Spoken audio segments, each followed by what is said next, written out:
The roses here are mostly from rose lovers. Basic landscape people use roses that you don't find so much in a garden like this. The roses in landscapes that are used frequently are called landscape roses because they're kind of like just shrubs that bloom a lot.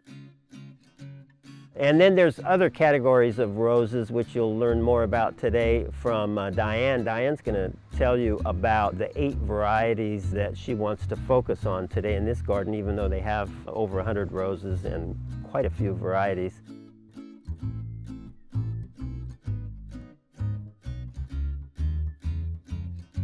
We're here in Mission Viejo, and we're at the Rose Society of Saddleback Mountains Rose Garden. After our fall and spring applications, we're really happy to see how it's progressed.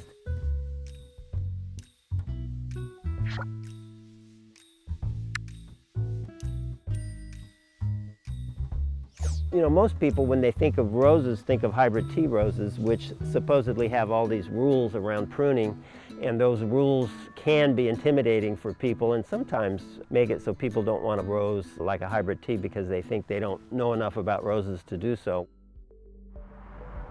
This is Merrill Monroe hybrid tea rose. It's a really pretty apricot peachy color. Beautiful form, but it has really big growty thorns, so you've got to be careful.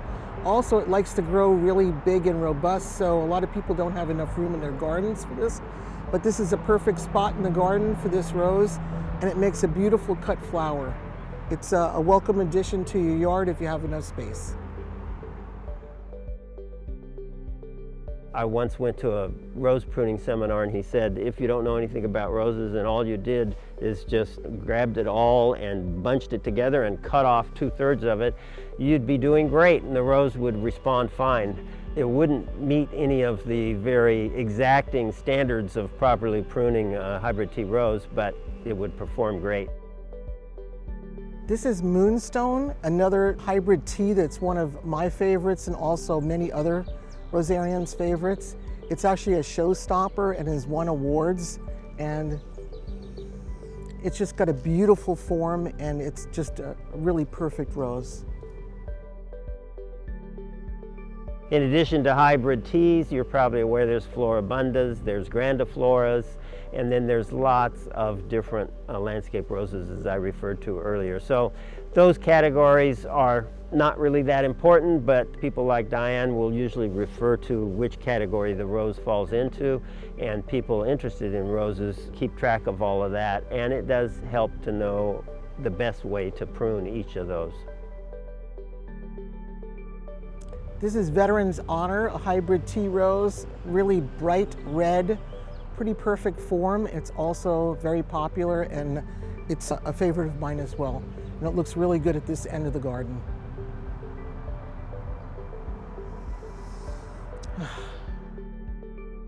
Floribundas are a cross between hybrid teas and polyantha roses.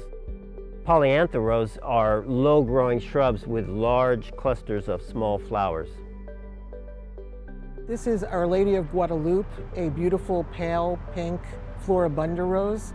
It was planted last year as a tribute to one of our members who passed away, Trudy Berg, and it's a nice remembrance for her husband, Irwin, that we love Trudy and her family very much.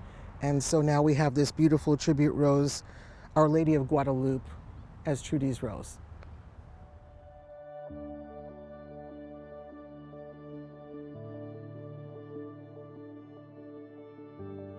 So grandifloras are a cross between hybrid teas and floribundas.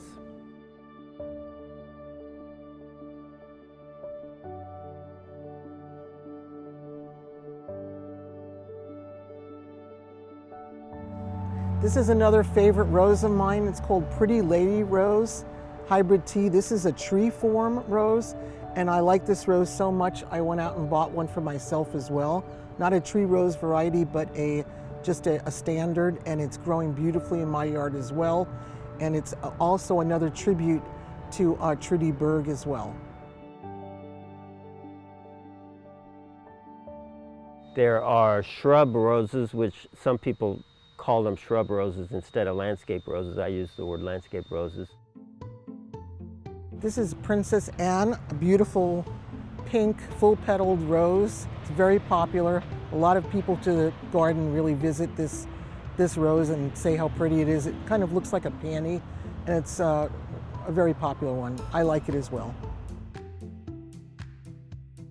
So in addition, there are miniature roses, and there are climbing roses. This is 4th of July climber.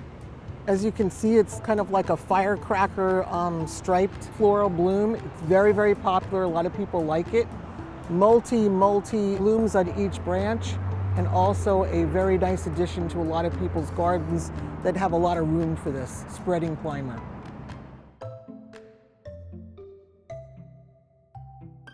Then we have old-fashioned roses. Some people call them heritage roses or antique roses, and those are roses, interestingly, that existed before 1867. So those are old roses, and many times spectacular to look at, just like our modern ones. So as you can see, there's quite a few different classifications of roses, and keeping them straight can be challenging.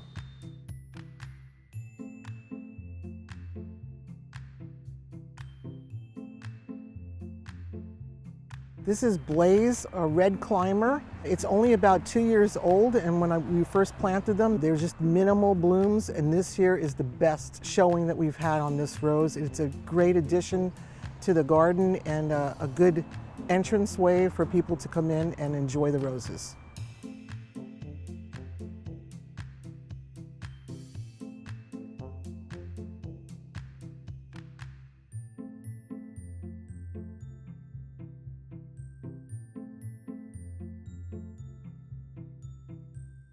More important than any other, one factor will determine whether you're going to have success in gardening or not. Is your soil healthy?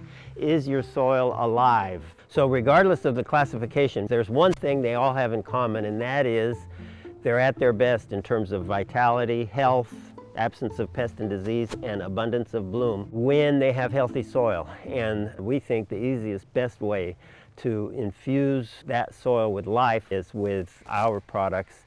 And we used them here at this garden. What we did is we used Blend, which is a mixture of Optimize, Nourish Biosol, and Maximize. And then we sprayed right over the top of that with Penetrate Liquid Biotiller, which has all kinds of food for microbes and also has a lot of beneficial bacteria in it.